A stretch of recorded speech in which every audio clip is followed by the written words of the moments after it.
Hello, good evening, and welcome back. Brexit. MPs back bid to block Parliament suspension. An hour ago from BBC News. MPs have backed a bid to stop a new Prime Minister suspending Parliament to force through a no-deal Brexit.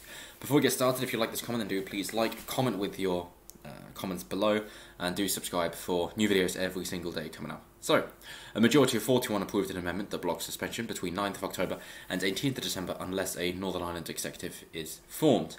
They're saying that is basically just to try and get it over the line.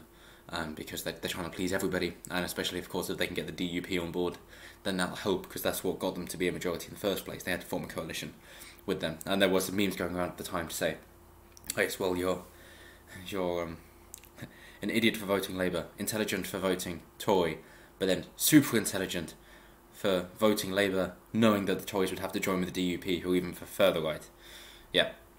Anyway, they say 4 cabinet ministers, including Philip Hammond, of course, Spreadsheet Phil, abstained, and 17 Tory MPs were rebelled, including Minister Mongo James, who has resigned. So, I don't know, would you see that as honourable to say, I'm going to do this final act and then leave, or do you see it as cowardly to say, I'm not going to stand by my actions because I'm going to GTFO, now I've done it? Leadership contender Boris Johnson has not ruled out suspending Parliament. His rival Jeremy Hunt has ruled out this move.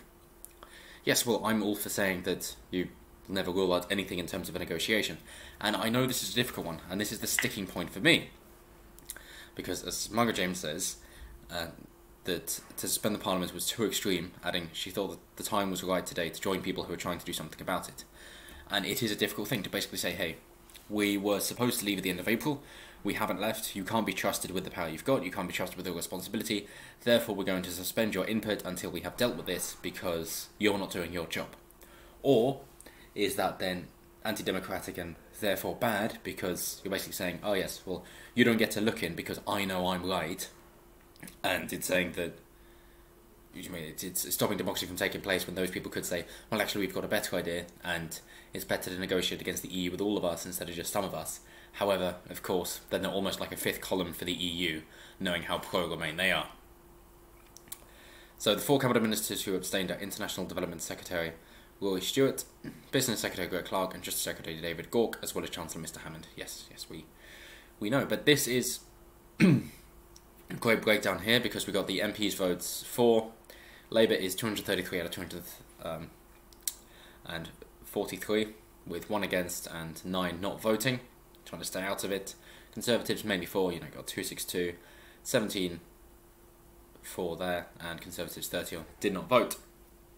Don't really care about the other ones there, but look into it if you're interested.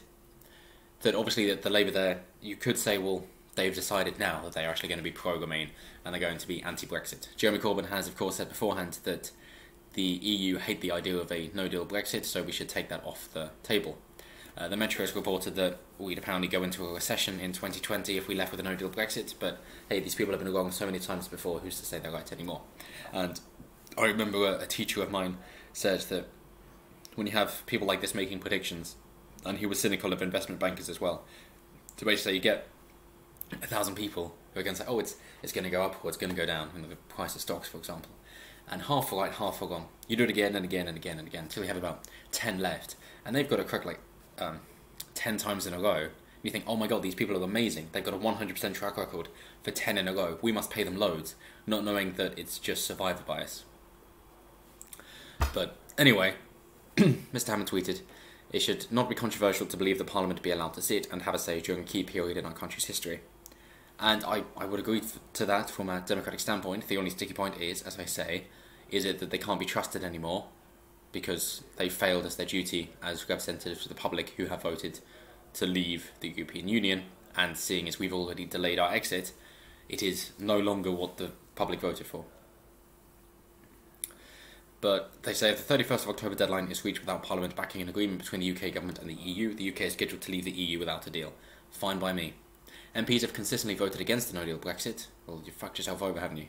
So how can we have a bit more time, bit more time, bit more time, bit more time? No, it's not going to work. It's a bit like having an illness with the NHS. It's like, this is a treatable condition. You're on the waiting list. This is a critical condition. You're still on the waiting list. This is terminal. We'll see you now. It's like, well, great, I'm going to be dead because you didn't see me any sooner. You waited too long.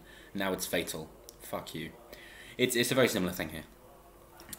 So they say they've consistently voted against a no-deal Brexit, but the Prime Minister could try to get around that by suspending Parliament, proroguing it in the run-up to the deadline, denying them an opportunity to block it. And they've said why they've brought in Northern Ireland. It's put forward by MPs including former Minister Alistair Burt and Brexit Committee Chairman Labour Hilary Benn. It would mean that if Parliament is prorogued when the government publishes reports on the situation in Northern Ireland, MPs must be recalled to debate them. But they're saying that here we are. DUP Westminster leader Nigel Dodd said it was very disconcerting to see a bill about Northern Ireland hijacked for other purposes, and particularly to see the debates taking place not even on the issues that directly affect Northern Ireland, like marriage and abortion. You could say that it's basically politicking and saying, well, we're going to get this through by any means. But do let me know what you think below. Is it about time that we suspended the Parliament because they're not doing their job properly, or is that anti-democratic and they are still representing some people's voices and everybody deserves to be heard, even if it's disproportionate and goes against an earlier vote? Because people are free to change their minds and things do develop, so what was agreed upon a while ago will no longer be agreed upon now. Let me know what you think in the comments below, and I will see you next time.